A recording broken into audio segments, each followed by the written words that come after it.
You're listening to the leader in indie music and news, the David Bowers Awards. Well, there you have it. That's If God Doesn't Want It by Miss Christa Deana. Crystal, come on in here and say hello. Hi, how are you? Just fine, Crystal. And so, Christa, for some reason I slid Crystal. It's Christa, and we're just happy to have you here with us today in this quiet and empty studio with John Bon Jovial not being here with us today. So you can kind of take over and be my co-host on this segment of the show. And we are indeed glad to have you here, not just because it's lonely in the studio, but because you're a tremendous talent. I love your stuff. And one of the things I noticed in looking up a little bit of your history, and I don't pretend to be an expert on it, but I did try to get a little bit of a background anyway. One of the things I noticed is something I've been asked over the years. You have what is called perfect pitch. What exactly, for the people who don't understand, because I know we hear that every now and then, they'll say, oh, this artist has perfect pitch, and I have been asked, what exactly is it? Explain it in your words. Well, my experience with perfect pitch is knowing what a certain note is specifically. I compare it to the piano. So if I hear a song, I know exactly what key it's in. I can probably hear it once and replicate the chords depending on how difficult it is.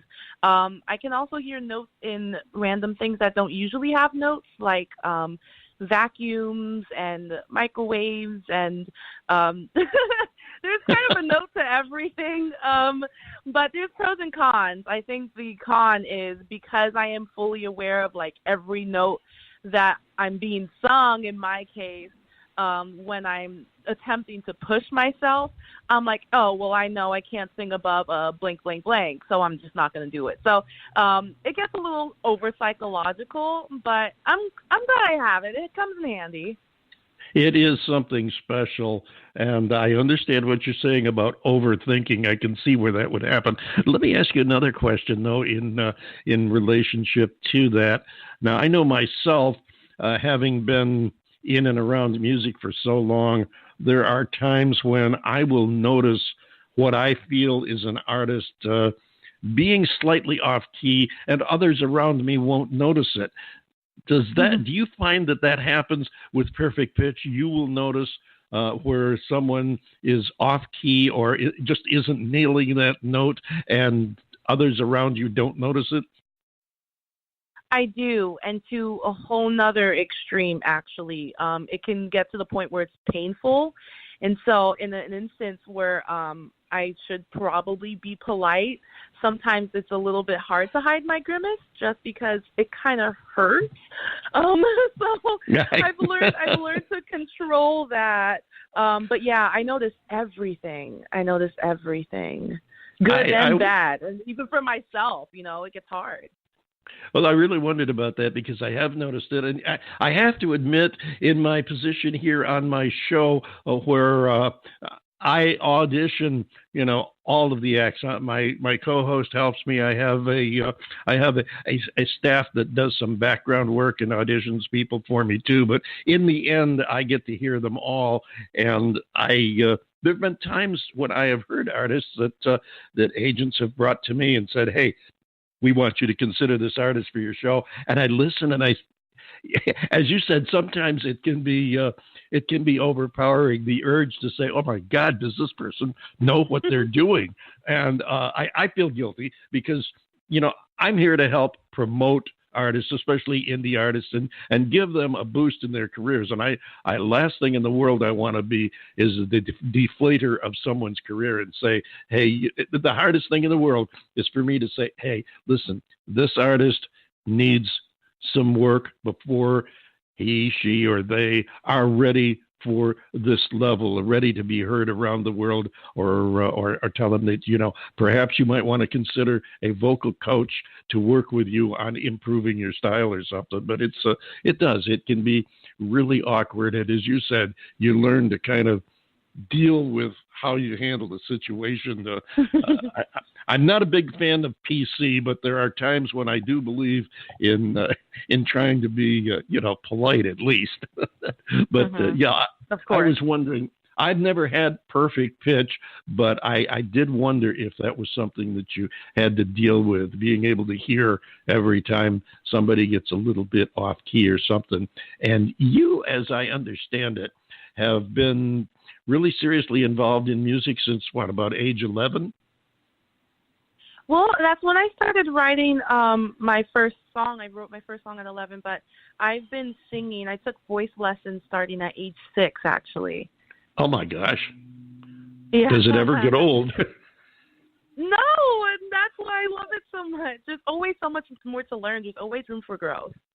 I agree with you, and that you've expressed one of the recurring themes that we hear on this show all the time from so many artists, from newcomers to the old timers. And I don't like to call my buddies the Oak Ridge Boys old timers, but let's face it, they've been around a couple of years and they've hung on. And the recurring theme that I hear, we have an occasional segment called Rockstar 101 where we have people from various departments in the industry come in and discuss what it takes to be a success in music.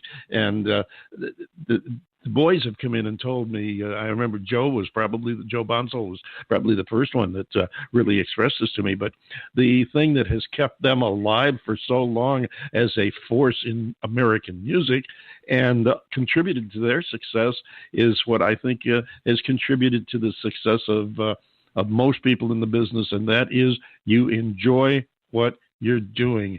And I had one artist tell me, if you're in the music for the money, you're in the wrong business.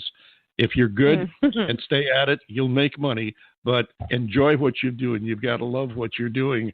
And coming first from the Oaks, as I said, I have to agree. I mean, they've been together now going on almost 50 years. They're still going strong. Their new album is a monster.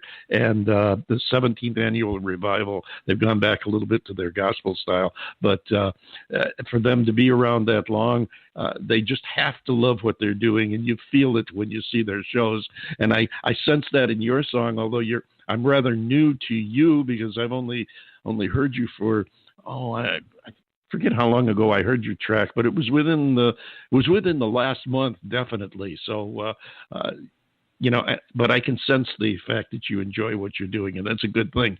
That kind of says you've got another one of the qualifications to have a long and successful career. Of course, you got to have the talent and the drive and the determination to get started, but the fact that you like what you're doing is a big thing. Now, after you got into